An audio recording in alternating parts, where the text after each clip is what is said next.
Yes, Muldoon? Ray, I need a capture team down to the Raptor pen immediately. What's going on? Asset out of containment. It's the big one. She's on the loose. God. Okay, on it. I also need medical aid here as well. Are you injured? It's Andre. I'm on it. I've only got my Spaz 12 on me. I haven't got a trank. If I make a shot, it's the kill. I'll be waiting in the observation to... What is it? Just send back up and don't call this line, I'll call you.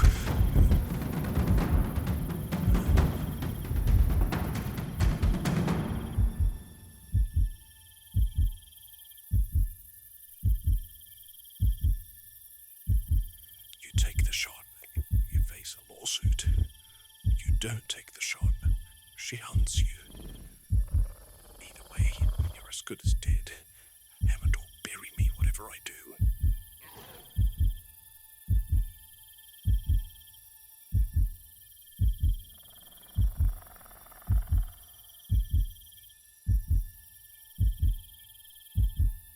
She's exploring her new surroundings.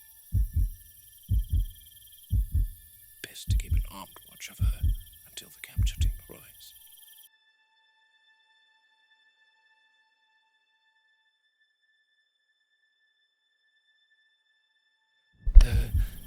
Dead battery. Christ, they better not be far.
What's taking so long?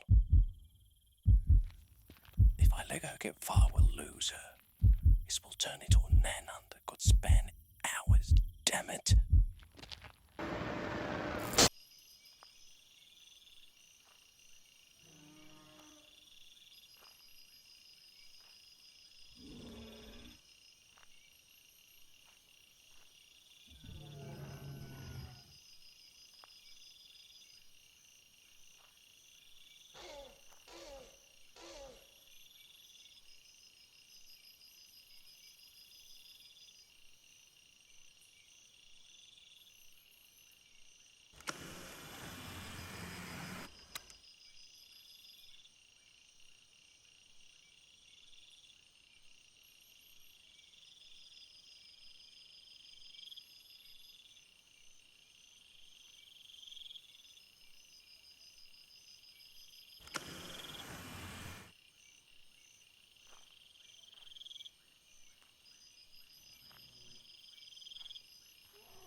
Robbie. You all right, Muldoon? Arnold, target acquired. I'd never be more glad to see you in my life. Bring it here, Muldoon. Get off me. Okay. I'm actually extremely impressed you made that shot through the fence, too. The feeder door jammed halfway through the cow drop. Guide rails must have warped in the humidity.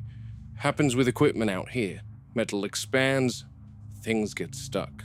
Usually it's nothing. Usually you shut it down, and the animal never even notices.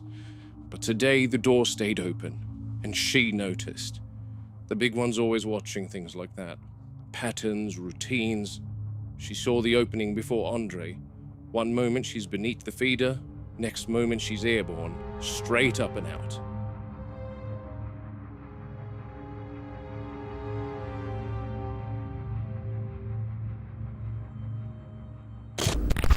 Andre suffered a concussion, but he's okay. And the big one has joined her comrades in their enclosure. Working fine now, Muldoon. Give it a few goes, Robbie. When an incident like this happens, it always prompts review of the containment protocols. Protocols say begin non-lethal containment. Always non-lethal. That's the part they write neatly into manuals. What they don't write is what it feels like standing in the jungle with a predator somewhere in the dark, and knowing you've only got live rounds in your Spaz 12. Normally you'd carry a dart rifle for something like that. Tranquilizer. Quick sedation, animal down in seconds. Clean and controlled. I didn't have one. So suddenly the decision isn't procedural anymore. It's judgment. Out there, I wasn't just tracking a dangerous animal. I was tracking a company asset worth more than most city blocks. Years of genetic work, millions in engineering, incubation, veterinary oversight. These animals aren't wildlife in the usual sense. They're investments, proprietary products. Which means, if you pull the trigger, you're not just killing an animal, you're destroying property. And InGen doesn't take kindly to people destroying their property. Now in Africa, if a lion goes man-eater, the decision's simple. You shoot it. No committee, no lawyers. Ranger makes the call and that's the end of it. Here, you've got accountants and geneticists and executives who've never stood 10 feet from something that wants to spill and gorge on your guts. And they all believe the animal is more valuable alive than the man holding the rifle. So you start doing the arithmetic in your head. How much trouble would I be in if I pulled that trigger? Funny sort of calculation to be making while something like that is hunting in the dark.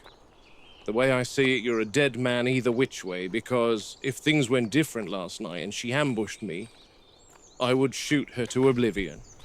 And then maybe I would have survived in the conventional sense. But InGen would end me, end my career, bury me in legal prosecutions, and make sure I spent my remaining days in a jail cell. It's a predicament that I've never wrestled with before, and I sure as hell hope I never have to again. In the end, no blood spilled, not hers, not mine.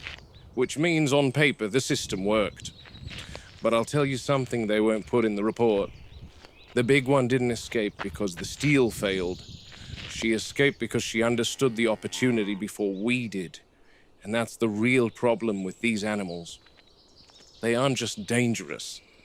They're learning. Clever girls.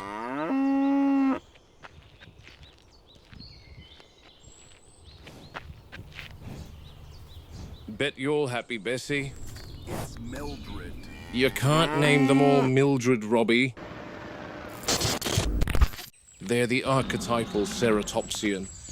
The one every 3-year-old can name before they can spell it. 3 horns, shield frill, beaked mouth.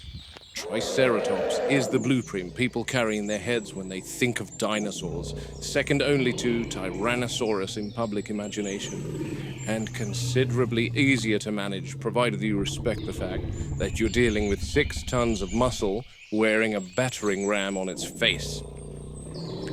4 residents currently in this paddock, 2 mature females and a pair of subadults, the youngest barely past her first major growth spurt.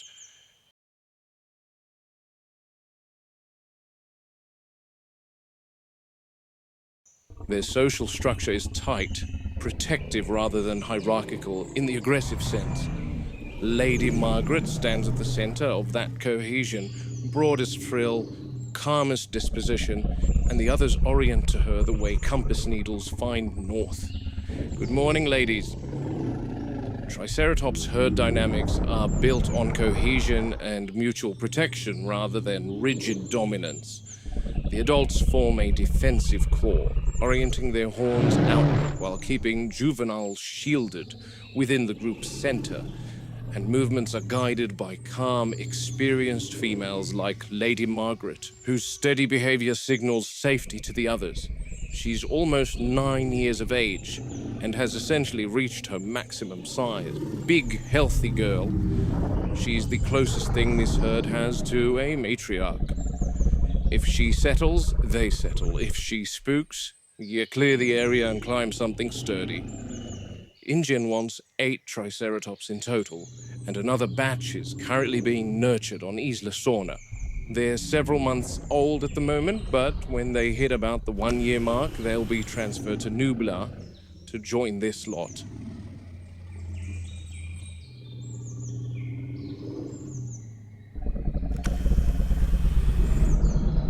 They've heard my Jeep pull up, and I know they've been eyeing the carrots. Supplemental not necessary, but it keeps them clustered here and engaged. Today I need them occupied. More precisely, I need Lady Margaret occupied. Her protective instincts are exemplary. If she thinks the youngster needs defending, she'll put herself between us without hesitation.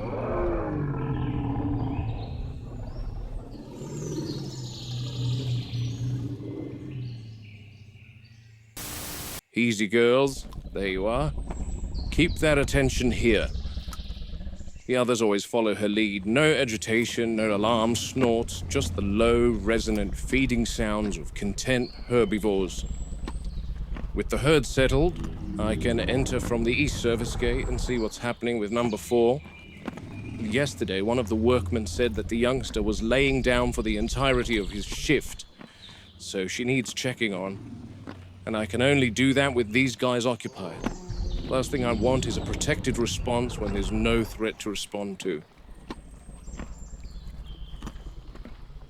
All right. I can vouch for the workman's observations as I've been watching her separate herself over the past 48 hours. Not exclusion, more a quiet withdrawal.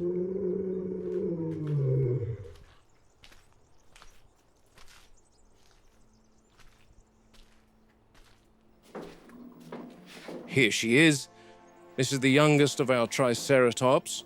She's just over 3 years of age. Normally, she's got a spring in her step, but lately she lags at feeding time, beds down apart, rejoins briefly, then drifts away. Animals isolate for a handful of reasons. Injury, illness, parasitic load, digestive distress, or the simple need to rest without the constant contact of herd movement. Prey species especially will remove themselves if they feel compromised. They see it as better one vulnerable individual than compromise and slow the entire group. At the very least, she's alert, eyes tracking me. No panic, no attempt to rise and flee. That suggests she doesn't perceive immediate danger, and that whatever's wrong hasn't robbed her of her situational awareness, which is always a good sign. No visible trauma, limbs aligned properly, no swelling at the joints, no abrasions along the flank, respiration steady. I'm watching for asymmetry in the rib cage, none that I can see. If there's pain, it's internal. There is, however, something present that I can't document using my lapel cam, and that there is a foul odor here. Faint at first, then unmistakable, a sour smell. Wrong for a hindgut fermenter on a controlled diet. I'll be checking the droppings nearby.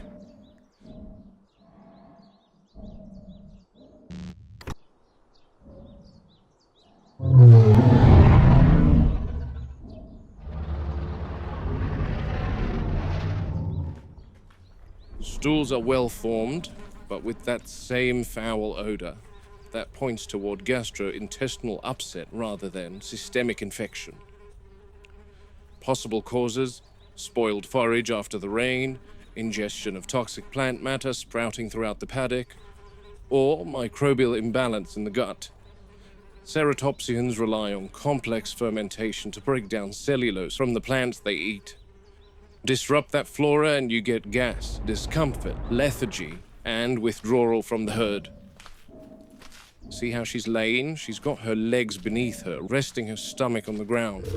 This is the classic guarded posture of an animal with abdominal discomfort. You see it with little kids when they have an upset tummy. They'll hunch over and rest their folded arms into their bellies. This is the quadruped's equivalent of that. If it were a limb injury, for example, she'd favor one side. This is centered, protective. I'm watching her flank for bloat. Acute tympany would be an emergency. That's when you hear sounds from the abdomen that could signal intestinal obstruction. This looks subacute. Unpleasant, but survivable with monitoring. Behind me, I can hear Lady Margaret's low rumble. It's a contact call, not alarm. She knows where the youngster is. She's not rejecting her, she's giving her space while maintaining auditory reassurance. That's the distinction people miss. Herd defense isn't always a wall of horns. Sometimes it's trust that the vulnerable member will return when she's ready. Lady Margaret isn't driving her away. She's holding the perimeter steady, so the youngster can recover without pressure. If her complaints turn out to be dietary contamination or microbial imbalance, we can correct it. If it's intoxication, we need to identify the source before the rest of the herd is exposed. As long as Lady Margaret keeps the herd calm and the youngster remains responsive, we let nature do what it does best: heal quietly, on its own terms. I'll recommend a review of the forage in Triceratops territory, and what that'll mean is checking on the Euoplocephalus and the Styracosaurs, because all three species share that exhibit in the park. It also means collecting a stool sample for Harding to analyze.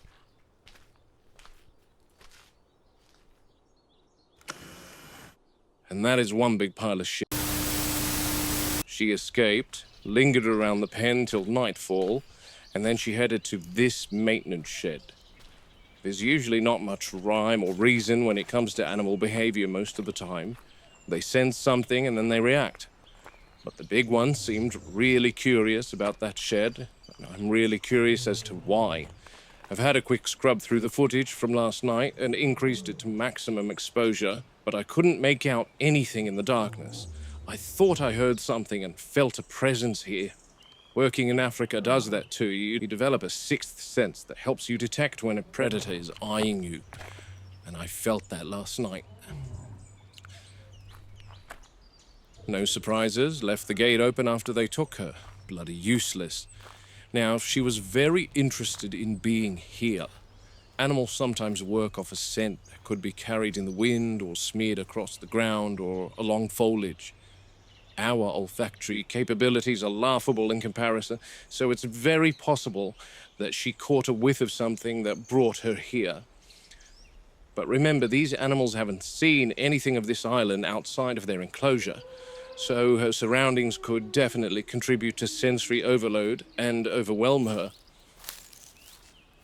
And then she tried digging at the shed door. Actually, better check that the team didn't leave that open too. Nope, locked. Good. Nothing sticks out to me at the moment, so it's best to...